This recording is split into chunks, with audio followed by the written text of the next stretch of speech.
Assalamualaikum warahmatullahi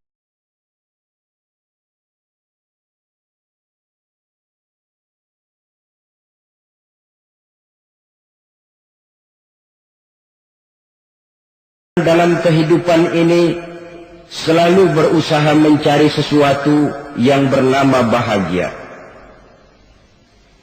Setiap hari sejak matahari terbit di sebelah timur yang disambut dengan kicau murai di dahan dan kokok ayam di kandang, dunia ini penuh dengan berbagai macam kesibukan. Sejak dari petani yang turun ke ladang, pedagang yang berangkat ke pasar, pelajar yang menuju sekolah, sampai kepada pegawai yang berangkat ke kantor, seluruhnya tidak lain untuk mencari sesuatu yang bernama bahagia. Setiap orang menginginkan kebahagiaan dan tidak seorang pun menginginkan kesengsaraan dalam kehidupan ini. Namun nyatanya tidak setiap orang yang ingin bahagia mengetahui jalan yang harus ditempuhnya untuk sampai kepada kebahagiaan itu. Maka pada kesempatan pertemuan kali ini saya ingin menyampaikan sebuah hadis dari junjungan kita baginda Nabi besar Muhammad sallallahu alaihi wasallam yang termuat dalam kitab Mukhtarul Ahadits An-Nabawiyah, di mana beliau bersabda, arba'un min sa'adatil mar'i. Ada 4 perkara yang merupakan tanda dari orang bahagia. Saya mau tanya, di antara saudara-saudara yang hadir di sini, apa ada yang kepengen jadi orang sengsara? Seluruhnya tentu ingin mendapatkan kebahagiaan.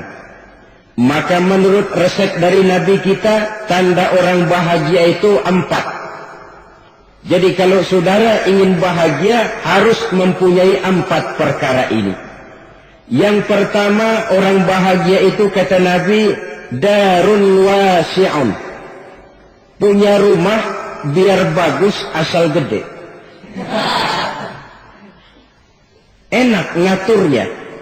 Daripada sudah punya rumah kecil, adanya di pinggir kali, gubuk, kalau hujan bocor, miring lagi, kiamat. Loh, kalau gitu Islam materialis dong. Hadis ini boleh diartikan dengan makna hakiki, arti yang sebenarnya. Boleh diartikan dengan makna majazi, arti kiasan. Kalau dia diartikan dengan arti kias, maka yang dimaksud darun wasi'un ay qalbun wasi'un. Rumah yang luas tidak lain daripada hati yang lapang.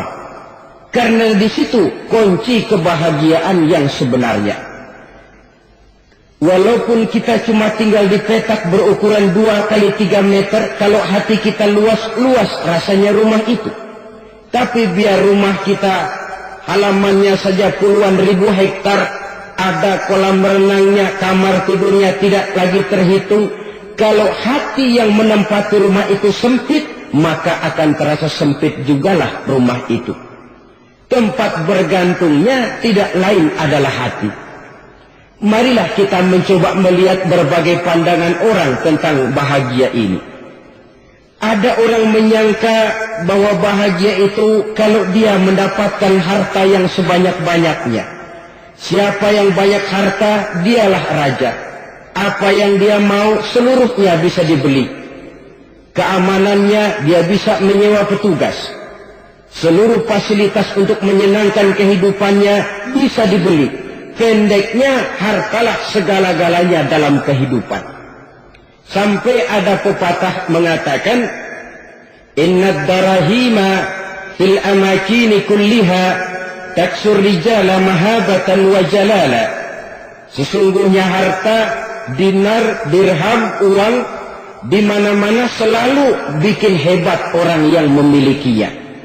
Coba lihat, orang yang punya duit sama yang enggak punya duit, jangan gaya hidupnya, gaya jalannya aja lain. Wahia lisanun liman arada fasahatan, wahia silahun liman arada qitala. Uang adalah senjata yang paling ampuh bagi orang yang mau pergi perang, dan lidah yang paling fasih bagi orang yang mau bicara. Kalau bicara dengan lidah macet, cobalah bicara dengan harta, lancar. Sampai ada pepatah demikian, segalanya bisa diatur dengan harta. Maka di kalangan orang yang berpandangan semacam itu, seluruh kegiatan hidupnya hanya terfokus kepada bagaimana mengumpulkan harta yang sebanyak-banyaknya. Tidak peduli halal haram, tidak kenal sore pagi siang dan malam, tidak sempat sujud, jauh dari agama, jauh dari kehidupan yang bersifat ruhaniyah, jauh dari Allah dan sebagainya. Sampai dalam Al-Quran dikelompokkan dalam kelompok yang dinamakan lumazah. Allazi jama'a malahu wa'addadah yahsabu anna malahu akhlada. Mereka mengumpul-ngumpulkan harta sebanyak-banyaknya dan menyangka bahwa harta yang banyak itu dapat mengekalkan hidupnya, mengekalkan kekayaannya, mengekalkan kebahagiaannya.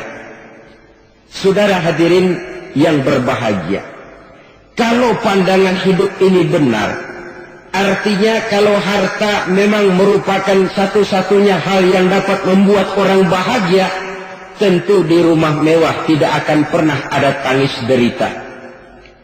Tentu di satu tempat di mana fasilitas hidup serba menunjang tidak ada yang namanya penderitaan. Tapi suka dan duka, sedih dan gembira, senyum dan tawa adalah milik setiap orang, baik dia punya harta maupun dia tidak punya harta. Nyatalah bahwa harta semata-mata bukan merupakan jaminan bahwa orang akan bahagia. Walaupun tanpa harta orang sulit untuk bahagia. Saya mau cerita, ada orang super kaya. Namanya Aristotle Onassis, Raja Tanker Yunani. Dia punya kapal tanker saja konon sampai 11 banyaknya. Punya perusahaan penerbangan yang disebut Olympic Airlines, punya hotel di berbagai kota besar di dunia ini, sejak dari New York, London, Paris, Rome, dan sebagainya. Bahkan punya pulau yang dia namakan Pulau Scorpio. Ini kan namanya sudah kaya nggak tanggung-tanggung, punya pulau. Nah, dia punya 2 orang anak, yang satu laki-laki namanya Alexander, yang satu perempuan namanya Maria Onassis. Seluruh harapannya tertumpah kepada anak lakinya Alexander ini, yang akan meneruskan usahanya, meneruskan kekayaannya, meneruskan dinastinya. Apa yang terjadi? Ternyata anak yang dia harapkan yang bernama Alexander ini mati muda dalam kecelakaan pada waktu dia olahraga. Apa olahraganya? Namanya olahraga anak orang kaya, golongan jet set. Olahraganya olahraga pesawat terbang. Jatuh. Ya, nggak kakungut, habis mati. Tinggal satu anak perempuannya, Maria Onassis. Tapi anak perempuan ini juga malah urakan. Terakhir dia pacaran, bahkan kemudian kawin sama orang Rusia. Rupanya Aristotle Onassis ini broken. Kekayaannya yang berlimpah ruah, perusahaannya yang begitu banyak, siapa yang akan meneruskan? Siapa yang akan menggantikan? Sampai kemudian dia mengurung diri di Pulau Scorpio dan mati di sana secara mengenaskan. Seorang multijutawan, seorang yang super kaya, mati menyendiri di pulau sepi. Ibarat kata pepatah, anak ayam mati di lumbung. Bukan kekurangan makanan, keurugan makanan. Begitu kehidupan Aristotle Onassis. Dan banyak orang-orang yang sudah demikian kaya sampai dibingungkan oleh kekayaannya sendiri. Telusurilah kehidupan David Rockefeller misalnya, Henry Ford misalnya, Adnan Khashoggi misalnya. Multi jutawan yang kadang-kadang dibuat keder oleh kekayaannya sendiri. Pantas ketika Imam Ali ditawarkan orang, "Ya Ali, Kalau kepadamu disuruh pilih ilmu atau harta, kau pilih mana? Ya jelas pilih ilmu dong. Kenapa? Pertama, ilmu kalau kita berikan kepada orang lain tambah.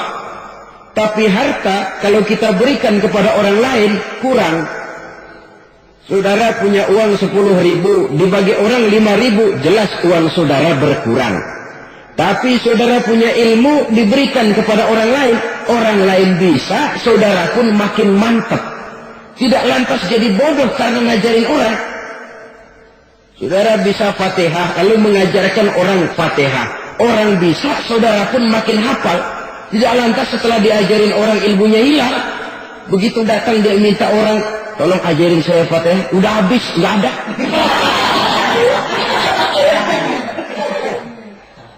Yang kedua kata Imam Ali, ilmu menjaga kita. Kalau harta, kita yang harus jaga. Makin banyak ilmu, makin terpelihara diri seharusnya. Tetapi makin banyak harta, makin bingung kita jaganya.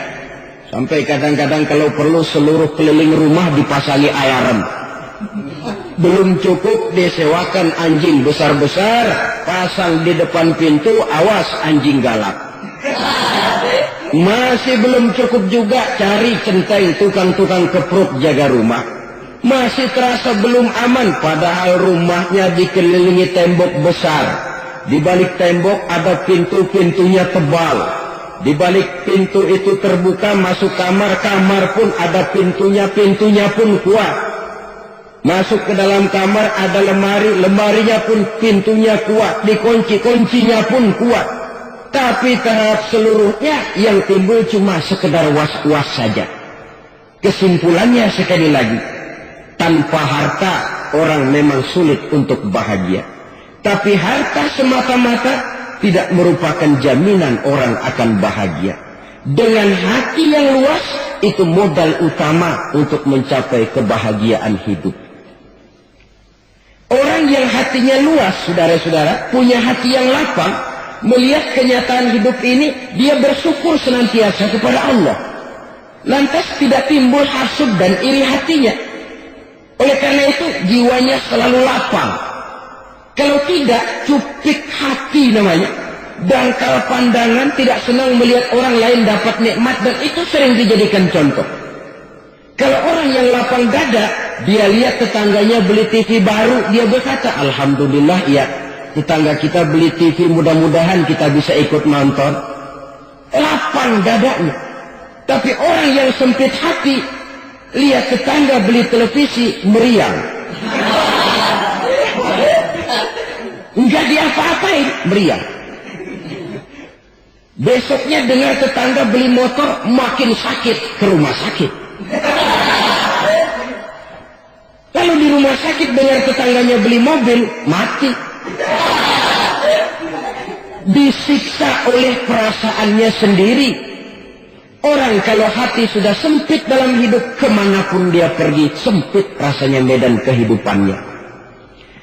Kemudian kita melihat juga ada orang yang menilai bahwa bahagia itu katanya kalau punya kedudukan yang tinggi, pangkat yang agung, wibawa yang besar. Mungkin betul, tapi mungkin juga tidak. Bergantung kepada hati orang yang punya pangkat itu. Sama dengan harta tadi. Harta akan membawa bahagia kalau dia jatuh ke tangan orang yang berhati lapang. Tapi harta akan jadi bencana kalau jatuh ke tangan hati orang yang sempit.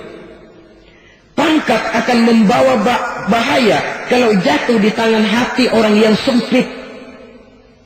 Lebih dari itu, kenyataan mengajarkan kepada kita bahwa ternyata pangkat dan jabatan tidak selamanya memberikan kebahagiaan dalam kehidupan. Bahkan resikonya kelewat besar. Beberapa bukti kita bisa ambil dari para pemimpin dunia yang menjadi korban lantaran pangkat dan jabatan yang disandangnya. Saudara ingat Presiden Abraham Lincoln dan John Kennedy dari Amerika? Dibunuh orang. Park Chung-hee dari Korea Selatan, Ziaur Rahman dari Bangladesh, Anwar Sadat dari Mesir, terakhir Indira Gandhi dari India, menjadi korban dari pangkat dan jabatan yang disandangnya dari orang-orang yang tidak senang dia memegang jabatan itu. Dia akan mudah mengundang bencana. Sehingga pantas kalau seorang presiden terkemuka Amerika, Harry Truman namanya, dia mengatakan jabatan presiden itu, kata dia, seperti orang nunggang macan, naik macan. Harus kita taiki, kalau enggak dia bakal merekam kita, ngeri katanya. Adapun orang yang hatinya lapang, kalau dia menerima pangkat dan jabatan, dianggapnya itu satu kesempatan untuk berbuat baik. Tapi orang yang berhati sempit, menerima pangkat dan jabatan, bukan kadang-kadang menerima, malah berusaha setengah mati mencapai dengan segala cara. Kalau perlu jilat atas, jilat atas. Jadi golongan semohon dawu. Jadi kelompok kulon nuwun, yes sir, yang kerjanya cuma oke bos. Kalau perlu jilat atas, jilat atas. Kalau perlu injak yang bawah, injak yang bawah. Perlu sikut kiri kanan, sikut kiri kanan. Yang penting pangkat dapat, jabatan dapat.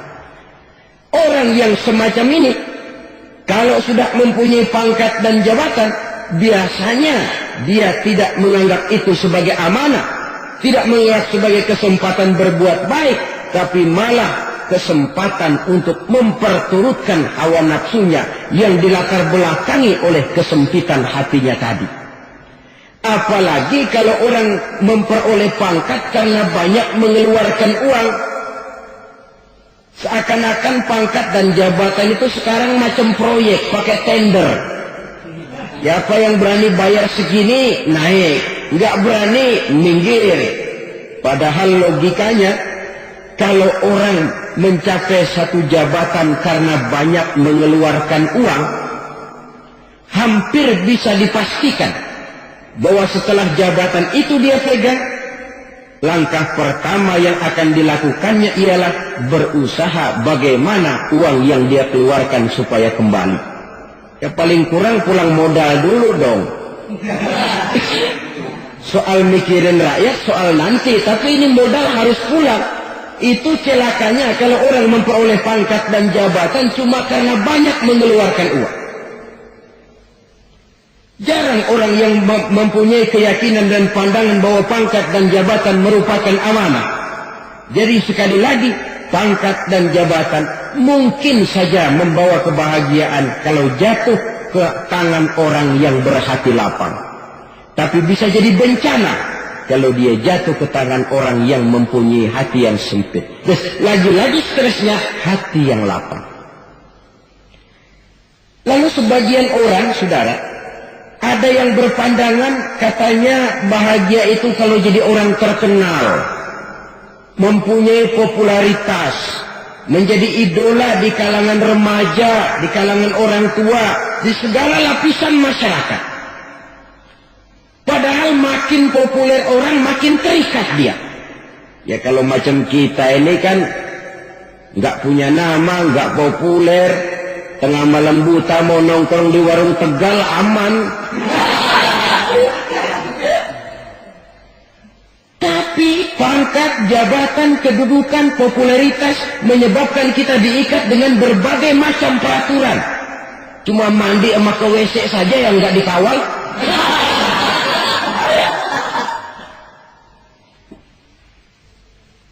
Benarkah popularitas, ketenaran membawa kebahagiaan? Mungkin. Ya, tapi mungkin juga tidak. Kenapa?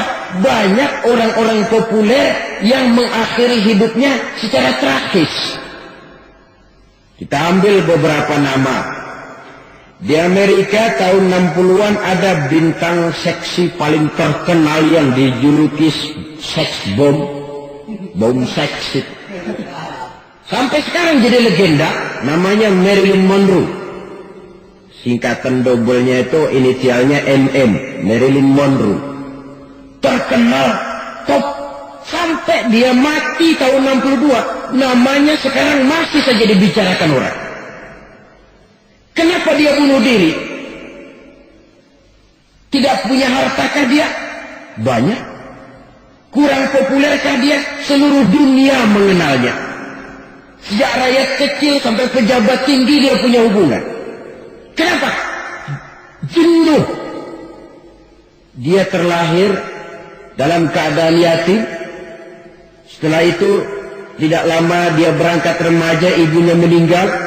Pindah dari wanita asuh ke wanita asuh sampai 12 orang ibu angkatnya. Dan kekecewaan yang paling parah, setiap laki-laki yang dekat dengannya hanya seperti kapal berlabuh. Datang dan pergi silih berganti. Padahal dia merindukan seseorang yang bisa melindungi hidupnya. Dia rindukan itu dan dia tidak pernah menemukan. Itu yang akhirnya menyebabkan dia minum pil tidur kelewat dosis. Minum obat tidur kebanyakan. Ya tidur terus sampai sekarang.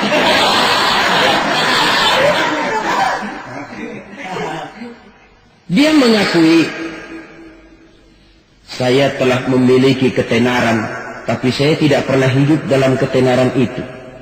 Saya pandai main sandiwara, tapi saya ingin hidup dalam alam yang real sebagaimana umumnya orang. Itu yang dia rindukan. Menyusul jejak yang namanya Marilyn Monroe ini, Billie Holiday, saudara kenal tentu. Di rumah sakit dirawat. Dia juga minum obat overdosis, mati lagi. Jimi Hendrix minum obat tidur overdosis kelewat batas, mati lagi. Lalu yang menghanyutkan diri di danau, Janis Joplin dan Brian Jones. Ini orang-orang populer, orang-orang terkemuka yang mengakhiri hidup secara tragis. Bukan karena tidak terkenal, mungkin karena sudah saking terkenalnya. Contoh paling belakangan, Bruce Lee. Wah, ini tukang-tukang keprok tentu kenal siapa dia. Sampai sekarang pun tabir kematiannya masih merupakan misteri. Dan yang masih hidup juga menunjukkan gejala yang aneh. Michael Jackson, rumahnya di Beverly Hills itu dijaga sedemikian rupa. Dan dia selalu curiga kepada setiap makanan. Harus steril, bersih dari segala macam kimia. Kemana dia pergi? Itu tukang-tukang keprok sudah selalu menjaga dan mengawal. Dan dia seakan takut menunjukkan mukanya yang asli. Jika kalau tampil ke tengah di luar show, dia kadang memakai pakaian yang tidak menunjukkan dia yang sebenarnya. Takut dikenali orang. Ternyata popularitas sering jadi momok yang meracuni kehidupan manusia. Oleh karena itu, benarlah junjungan kita pada saat beliau mengajarkan orang akan bahagia kalau dia mempunyai hati yang lapang. Nah, sekarang masalahnya untuk mendapatkan hati yang lapang caranya bagaimana? Kita kembali kepada konsep Quran. Allah mengajarkan, ala inna bizikrillahi tatmainnul qulub. Ketahuilah bahwa dengan banyak mengingat Allah, hati akan tenang, jiwa akan lapang. Dengan kata lain, dekat dengan agama, merasakan kehadiran Allah dekat dalam hidup. Itu muara pertama untuk mencapai hati yang lapang. Ala inna bizikrillahi tatmainnul qulub. Jangan macam orang sekarang ingin mendapatkan ketenangan lalu tapak di puncak gunung, di gua-gua, di tempat sepi. Iyalah kalau nggak ada ular. Kalau tergigit ular berbisa, ketenangan belum, mati jelas itu. Islam positif untuk mendapatkan ketenangan. Ala inna bizikrillahi tatmainnul qulub. Bahwa ketahuilah bahwa dengan banyak mengingat Allah, hati akan tenang, jiwa akan lapang, nuansa pikiran akan luas. Karena yang namanya bahagia ada dimanapun manusia berada. Di kampung ada bahagia, di kota ada bahagia. Di ngarai, di lembah, di gunung, di hutan, di lautan, di angkasa luar. Dimanapun bahagia itu ada kalau kita bermodalkan hati yang lapang ini. Dan hati akan lapang kalau kita dekat dengan agama. Dekat dengan harta buat sementara hati mungkin tenang. Tapi ketenangan yang relatif dan temporer. Apalagi orang tiap kali tambah harta, tiap kali tambah rencana. Itu wajar. Mungkin sebelumnya saudara berpikir, kalau punya duit 5.000 enak nih. Begitu punya duit 5.000, aduh sayang kalau 10.000 aja. Tiap kali tambah harta, tiap kali lain rencana. Makin banyak rencana, makin menjauhkan kita dari yang namanya ketenangan.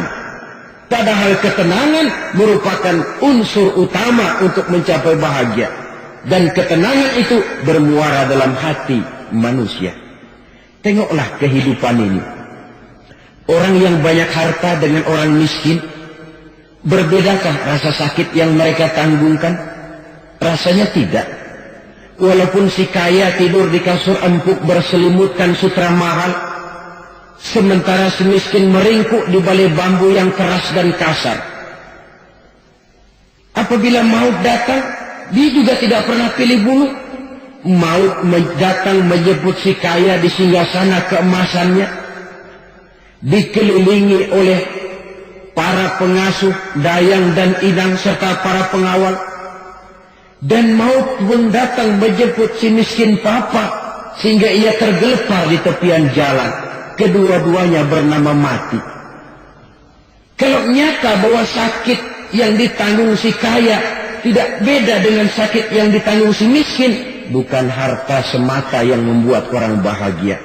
Hati yang tenang, jiwa yang lapang penuh kedamaian, karena banyak berzikir dan mengingat Allah, itu merupakan modal utama untuk mencapai sesuatu yang bernama bahagia.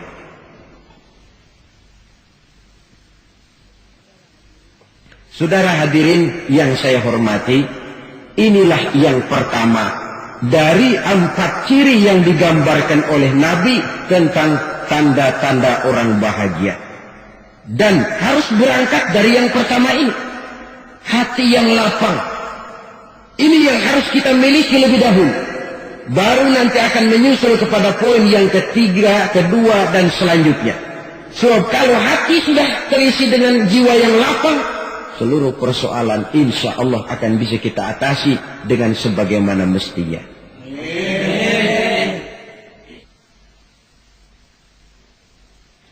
Yang kedua sekarang, tanda orang bahagia menurut baginda Nabi, markabun syariah.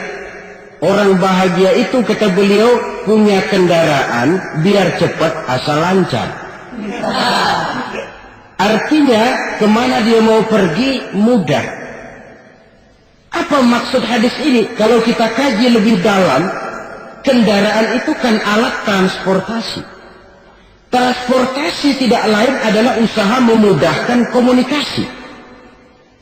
Pindah dari situ kepada teori bahwa manusia adalah zon politik, makhluk bermasyarakat yang tidak bisa memenuhi kebutuhan hidupnya secara sendirian.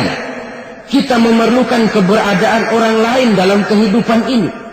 Untuk memakai baju saja kita sudah perlukan petani yang tanam kapas, pabrik yang memintal kapas jadi benang, pabrik yang menenun benang jadi kain, sampai kepada mesin jahit. Yang kedua sekarang, tanda orang bahagia menurut baginda Nabi, markabun syariah. Orang bahagia itu, kata beliau, punya kendaraan biar cepat asal lancar. Artinya kemana dia mau pergi mudah. Apa maksud hadis ini? Kalau kita kaji lebih dalam, kendaraan itu kan alat transportasi. Transportasi tidak lain adalah usaha memudahkan komunikasi. Pindah dari situ kepada teori bahwa manusia adalah zon politik, makhluk bermasyarakat yang tidak bisa memenuhi kebutuhan hidupnya secara sendirian. Kita memerlukan keberadaan orang lain dalam kehidupan ini. Untuk memakai baju saja kita sudah perlukan petani yang tanam kapas, pabrik yang memintal kapas jadi benang, pabrik yang menenun benang jadi kain, sampai kepada mesin jahit, sampai kepada tukang jahit, itu cuma untuk memakai pakaian saja. Tidak seorang pun di antara kita yang sanggup memenuhi kebutuhan hidupnya secara sendiri. Kita perlu orang lain. Maka kebebasan dalam arti mutlak, kebebasan tanpa batas, itu tidak mungkin ada dalam kehidupan. Karena kita mengadakan yang disebut interaksi sosial. Setiap kegiatan kita tentu melibatkan orang lain. Menurut kita barangkali kita bebas jalan di jalan raya semaunya, tapi orang lain berkendaraan pun merasa bahwa ini ada juga jalan haknya, dan begitu selanjutnya. Oleh karena itu, maksud dari kendaraan yang cepat ini adalah khulaqa'uhu ma'as solihin. Lingkungan pergaulannya terdiri dari orang-orang soleh. Pergaulannya luas. Kemana dia pergi ada temannya. Kesulitannya ada tempat dia cerita. Dan kesulitan kalau sudah diceritakan kepada orang lain, taruh kata orang itu tidak bisa menolong, namun menceritakannya kepada orang yang kita percayai, kan paling kurang sudah mengurangi beban jiwa, mengurangi tanggungan batin, merasa masih ada tempat kita cerita. Maka lebih baik orang awam yang mau bergaul ketimbang orang setengah alim tapi ngunci pintu. Sebab nantinya akan timbul sikap picik, cuplik pandangan, dan tidak luas menghadapi kenyataan dalam kehidupan ini. Namun yang harus kita garis bawahi, pergaulan memang mesti luas. Namun jangan sekali-kali lupa bahwa pergaulan sangat besar pengaruhnya dalam ikut membentuk kepribadian manusia. Sehari-hari bisa kita bilang, kalau kita dekat sama tukang minyak wangi, sekalipun nggak dibagi minyaknya, baunya tentu dapat. Betul? Tapi dekat sama tukang elas, walaupun nggak kena apinya, asapnya mesti kena. Kalau Syauqi mengatakan lebih jelas lagi, man asyaral asrafa asa musarrafan wa muasyiral anzali ghairu musarrafin. Awalam taral jildal hakira muqabbalan bisagri lamma sara jildal mushaf. Siapa yang bergaul dengan orang mulia, dia bakal ikut menjadi mulia. Tapi siapa yang berteman dengan orang hina, dia tidak bakal ikut menjadi mulia. Tidakkah kau lihat, kata Syauqi, kulit kambing yang hina pun dicium orang ketika menjadi kantong Quran. Kulit kambing hina, kalau dia sendirian gak ada yang mau cium.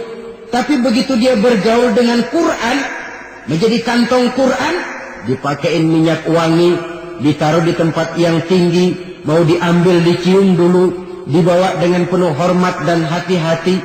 Kulit kambing yang hina lantaran berteman dengan Quran, numpang mujur. Tapi coba lihat kalau kulit kambing berteman dengan kayu, jadi beduk, habis. Zohor dikemplang, asar dipukul. Itu pun sedikit saja, cuma salah milih teman. Yang temannya Quran dihormati orang, yang temannya kayu lantaran jadi beduk, gelap-gelap subuh orang udah kemplangnya.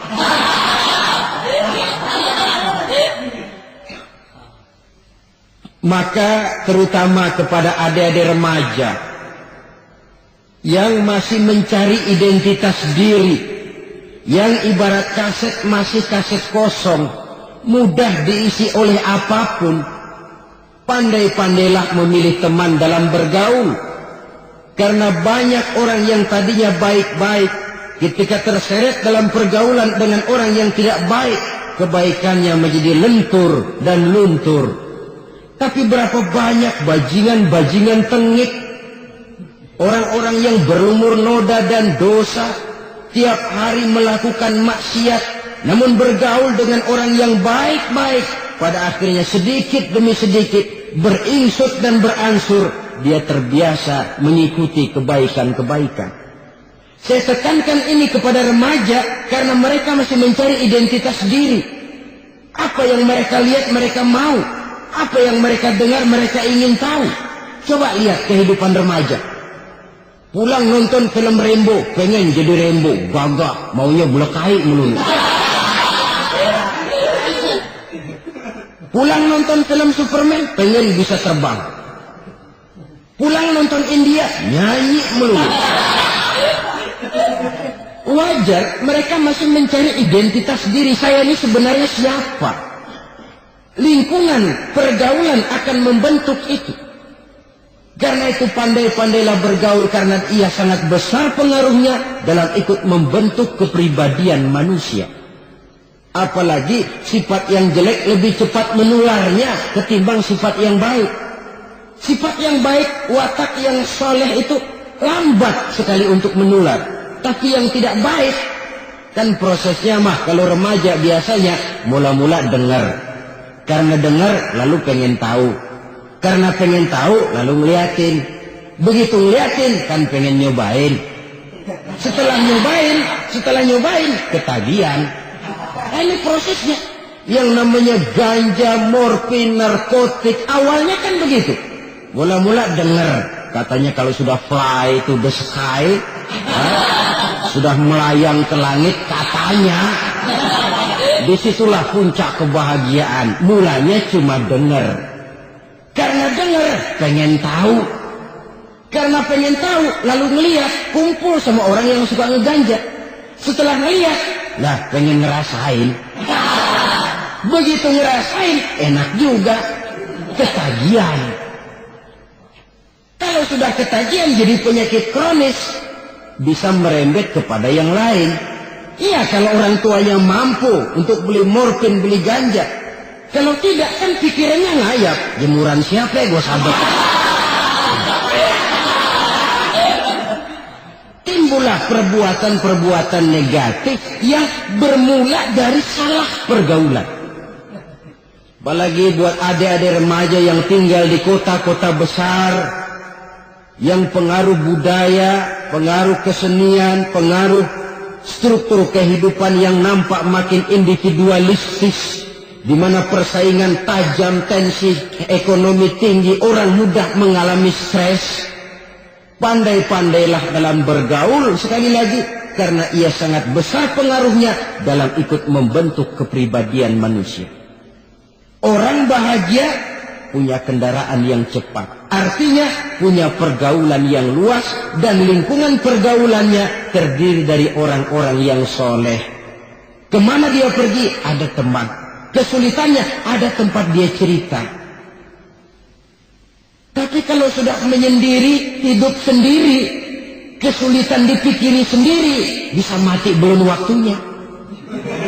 Tidak ada tempat berbagi rasa, tidak ada tempat bercerita, tidak ada tempat mengurangi beban dalam kehidupan. Pantas betul kalau Islam sangat menggalakkan dan menganjurkan orang kalau sudah sampai waktunya itu untuk melangsungkan nikah. Kata Nabi, ya ma'syarus syabab, man istata'a minkumul ba'at falyatazawwaj. Hai para pemuda, kalau sudah mampu memberi nafkah, kawinlah, nikahlah kamu. Kenapa? Sudah ada teman hidup, tempat berbagi rasa. Kesulitan kalau ada tempat cerita akan lebih ringan ketimbang kita telan sendiri, walaupun bobot kesulitannya sama beratnya. Saudara-saudara kaum muslimin rahimakumullah, inilah ciri yang kedua, punya kendaraan biar cepat asal lancar. Kemana kita mau pergi gampang. Dengan kata lain, setelah hati yang luas, pergaulan yang luas. Dua.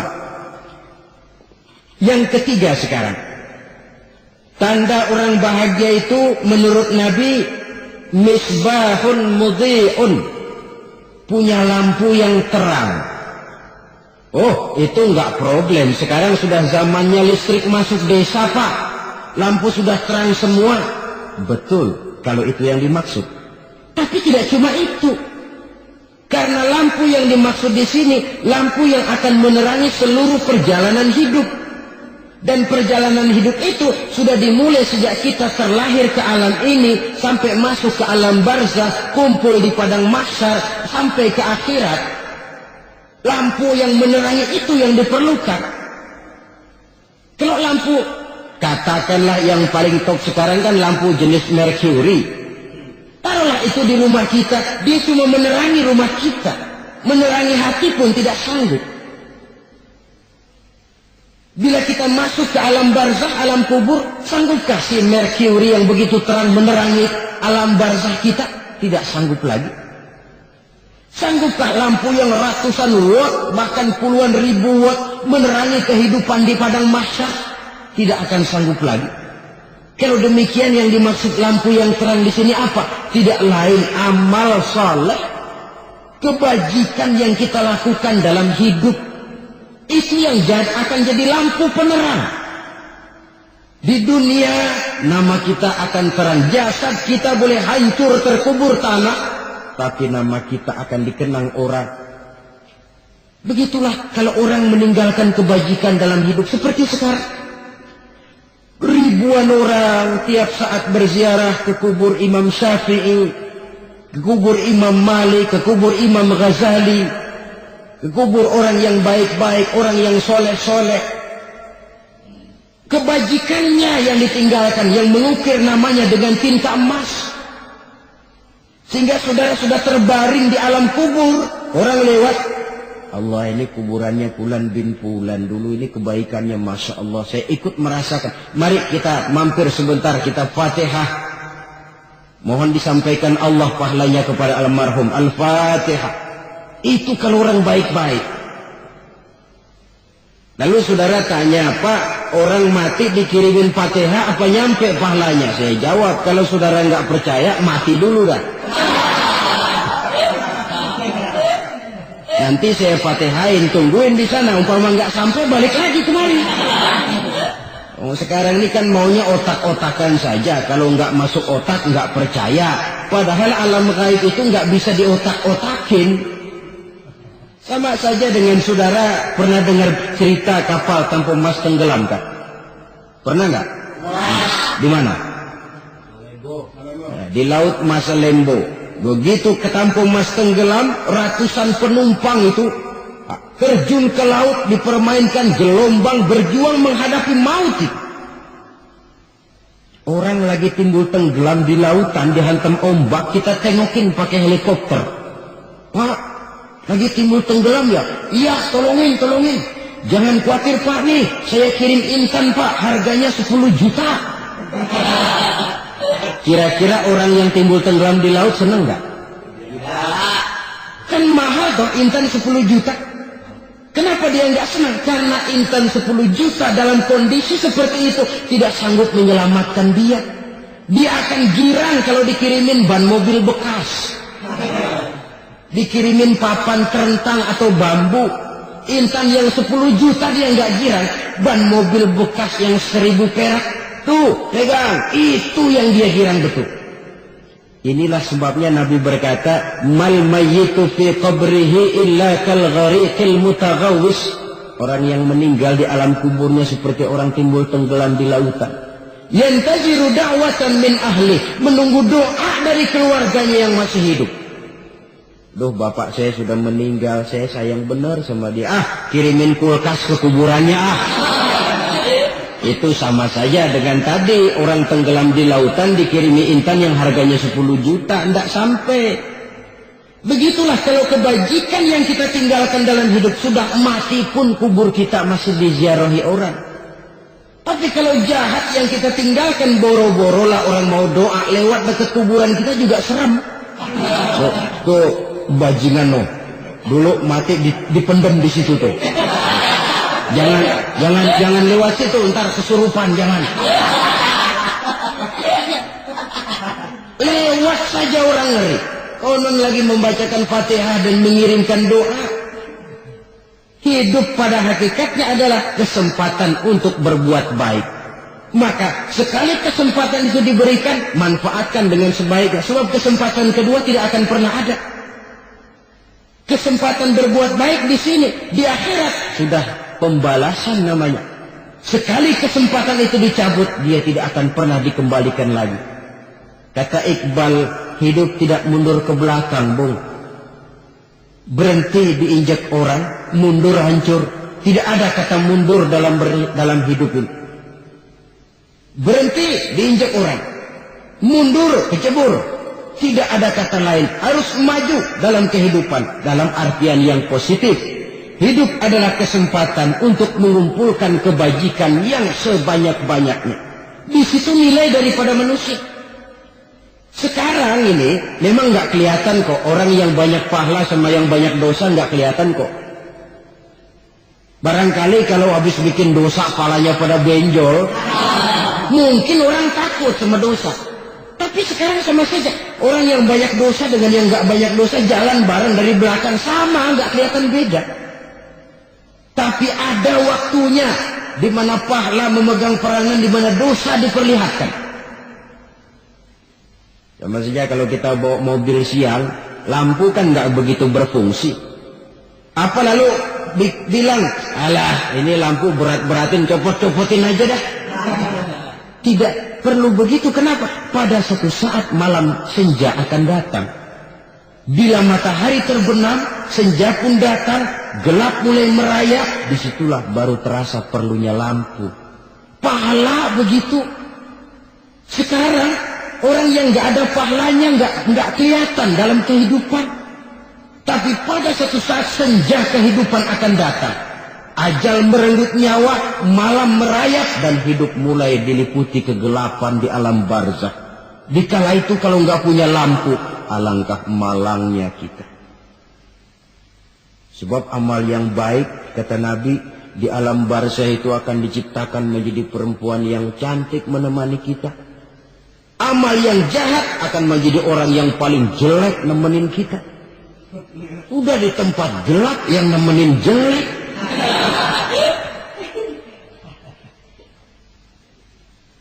Kaum muslimin rahimakumullah.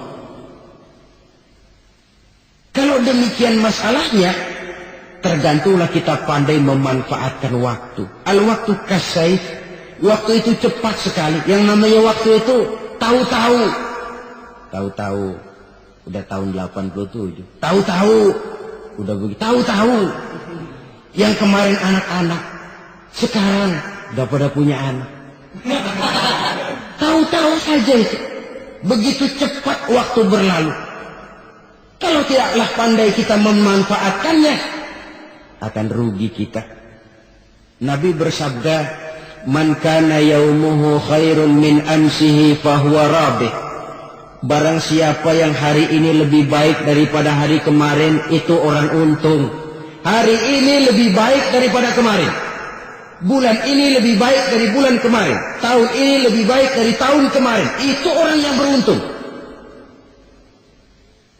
Tahun kemarin sembahyangnya maghrib doang, sekarang udah tambah isya.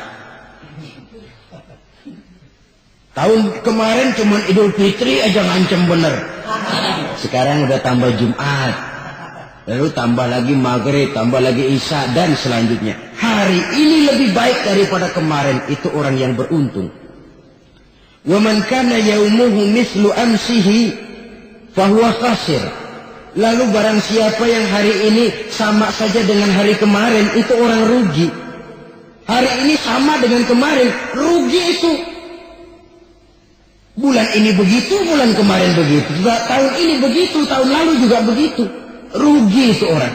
Rugi apa? Rugi umur. Umur tambah, amalan nggak pernah tambah. Dan saya pikir lebih merupakan azab ketimbang nikmat kalau orang dikasih panjang umur cuma untuk numpuk dosa. Mending mana? Panjang umur banyak dosa sama pendek umur dikit dosa? Mending mana? Mending mana? Ya, paling mending tentu panjang umur banyak pahala. Tapi kalau tidak, sekali lagi, lebih merupakan azab ketimbang nikmat kalau orang diberikan panjang umur tapi cuma untuk sekedar menumpuk dosa. Kehilangan kesadaran bahwa dunia bukan terminal akhir dari suatu perjalanan. Dia cuma halte di mana kita berhenti sebentar untuk menuju kepada terminal yang hakiki. Saudara-saudara kaum muslimin rahimakumullah. Inilah lampu yang akan menerangi kehidupan. Amal yang kita lakukan di dalam kehidupan. Jadi yang dimaksud dengan lampu yang terang, kebajikan yang kita kerjakan dalam hidup. Nah, Setiap orang di awal tadi saya bilang ingin bahagia. Bahagia itu kan hakikatnya kumpulan senang dan selamat. Senang, selamat. Apa bedanya? Senang tapi tidak selamat, nggak bahagia. Selamat tapi nggak senang, nggak bahagia orang. Contoh, kalau orang korupsi, duitnya banyak, senang dia, tapi keselamatannya. Ada tentara baris di samping rumahnya udah bingung, padahal tentara latihan. Tentara cuma latihan dia bingung. Senang, tapi karena keselamatannya tidak terjamin, dia tidak bahagia. Sebaliknya pegawai negeri jujur benar cuma segaji-gajinya. Selamat nggak korupsi, tapi melarat, ya nggak bahagia juga, kurang senang. Kesenangan dan keselamatan untuk dunia saja, ya sekali lagi. Kalau cuma sekedar untuk dunia saja, bisa dibeli pakai uang. Bisa dibeli pakai uang. Saudara ingin selamat, bisa dibeli pakai uang. Saudara ingin senang, bisa dibeli dengan uang. Tapi setelah mati, masuk ke alam barzah, habis kekuasaan uang. Nggak bisa lagi beli keselamatan pakai uang. Tidak mungkin lagi membeli kesenangan dengan uang. Di situ pahala yang megang peranan. Makin banyak pahala, makin banyak saham untuk membeli kesenangan dan keselamatan untuk memperoleh yang namanya bahagia. Dan jangan lupa loh, di alam barzah kita nggak sebentar menunggu datangnya kiamat. Nah iya, kalau kita begitu dikuburin terus kiamat datang, untung. Tapi kalau masih harus 1000, 2000, puluhan ribu tahun yang akan datang dalam satu penantian yang begitu lama tanpa saham untuk memperoleh kebahagiaan, satu kemalangan yang tidak ada pernah putus-putusnya. Janganlah tergelincir oleh kebahagiaan sebentar yang menipu dengan mengorbankan kebahagiaan hakiki yang berjangka panjang. Apa artinya senyum sejenak kalau harus ditebus dengan tangis seumur hidup? Biarlah kita minum jamu, pahit memang, getir memang, tapi kan besok badan sehat. Daripada sekarang minum sirup, manis memang, enak memang, tapi bibir pada jontor besoknya. Sirawan, batuk, nggak karu-karuan. Banyak orang tertipu oleh kesenangan yang sebentar. Padahal laisa kullu ma yalma'u zahaban. Belum tentu semua yang berkilat itu emas. Belum tentu semua yang gemerlap itu intan. Karena itu, marilah manfaatkan kesempatan yang diberikan Allah ini untuk mengumpulkan kebajikan yang sebanyak-banyaknya. Yang terakhir sekarang, yang keempat, tanda orang bahagia kata Nabi. Zaujatun salihah. Orang bahagia itu tanda yang keempat kata Nabi, punya istri biar cakep asal taat. Udah surga itu. Cakep taat. Istri kayak gitu, kalau belum mati jangan dikuburin dulu. Sudah cakep taat lagi. Tapi kadang-kadang enggak, udah jelek ngadat melulu. Apa yang mau dipilih? Sebab itu Quran mengatakan istri pakaian untuk suami, suami pakaian untuk istri.